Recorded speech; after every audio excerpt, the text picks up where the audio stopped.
This is day 310, shortening the defeat cycle. I was thinking today about defeat. I used to think the goal after a failure was to avoid it ever happening again.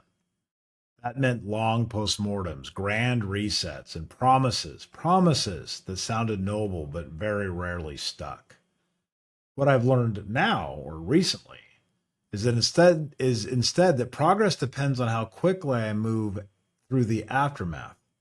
The faster I can return to meaningful action with a clearer head and a truer commitment, just the better my life goes. Years ago, I wrote about the 5 stage arc that follows a miss, which I call the defeat cycle. This is a very human sequence, and it shows up everywhere from training plans to family conversations to work projects. The arc looks basically like this: denial or shock, then pain and emotion, then reflection and learning, then acceptance and recommitment, and then finally you take action again.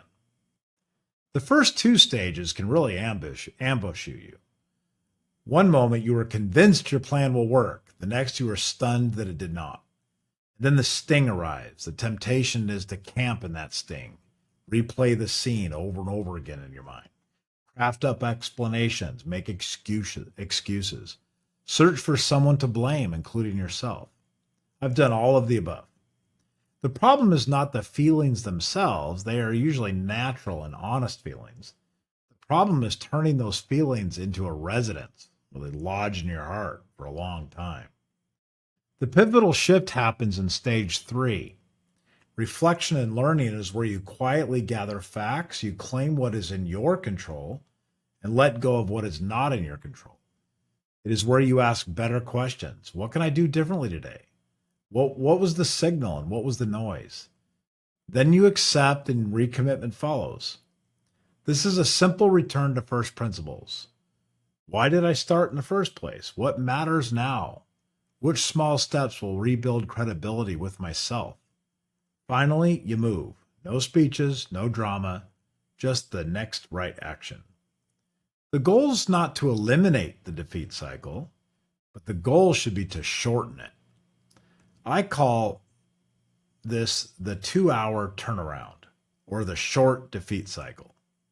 When I make a mistake or I blow it, I try to run the simple sequence in as short as time I can, usually a couple hours. Sometimes it takes just 5 minutes. Sometimes it takes a little bit longer. Either way, I aim to complete this entire loop before the day ends. First, I have to notice. Say out loud, I messed up. This interrupts the spiral and ends the bargaining. Second, put a name on it. If you name the problem, it goes away faster. Put a few clear words on the feelings you're having. Am I sad? Am I frustrated? Am I embarrassed? Am I angry or am I pissed off? Naming doesn't fix anything, but it stops the vague fog that keeps you stuck. Third, write it down. A journal is a powerful thing. It's probably the most powerful thing I do in my life. I write a blog every day. And the reason is because I answer some basic questions every day. When I make mistakes, what was in my control? What will I do differently next time? I try to keep it short. I try to keep it specific, but writing it down helps. Fourth, normalize. Remind yourself that setbacks do not rewrite the goal at all. They're just part of the path. You should recommit back to why you're doing this in the first place and do that in a simple sentence. Finally, you can take one small concrete action that proves you are back in the game. Send off an email. Prepare your shoes for your running the next day. Draft up an outline. Lay out whatever you need for the next day. Make whatever your next move is so you cannot talk yourself out of it. The trick is speed with a little honesty. Do not rush past your emotions, but do not decorate your life with those emotions either. Give them a hearing, but then get back to work. 5 practices that I think make this cycle go faster. I thought through 5 of them that I do, and here they are. First, evening reset. Something I've been doing now for several years is at the end of every day, I write a brief note down. Take a few slow, deep breaths, and I ask myself, how did it go? If you can also prepare a single action for the next day, it gets you out of bed to go the next day.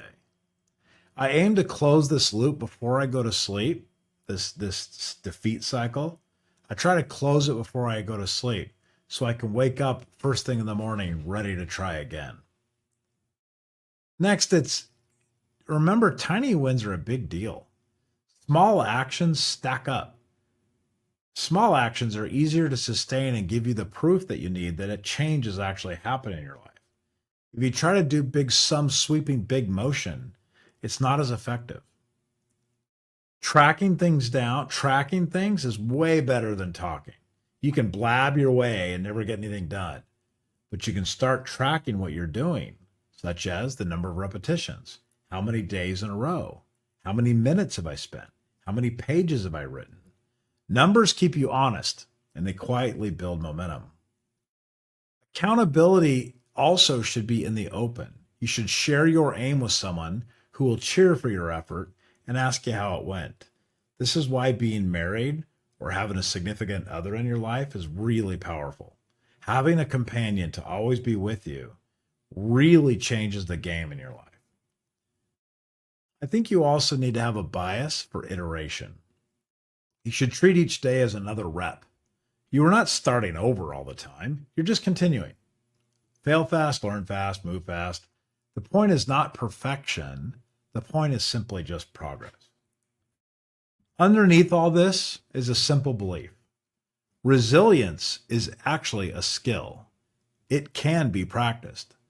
The more often you close the defeat cycle, the more natural it becomes to return to action without the extra drama and delay. That is why I like to fail fast as a personal posture. It does not make failure pleasant, and it does not make it the goal. It makes it useful. It turns the miss into a next step. So let me try to paint a little bit of a picture. Imagine 2 runners on a long trail. Both trip on the same route in the ground. One pops back up, checks their stride, and keeps moving. The other sits in the dust, arguing with the route, and explain the tripping to the passers that come by. Which runner finishes stronger? Which one learns where to place their feet tomorrow? We all trip. The practice is to shorten the time in the dust. If today went sideways, do not wait for a perfect sunrise or a clean slate. Use what you have right now. Notice, name, note, normalize, next step, close the loop fast, then go again.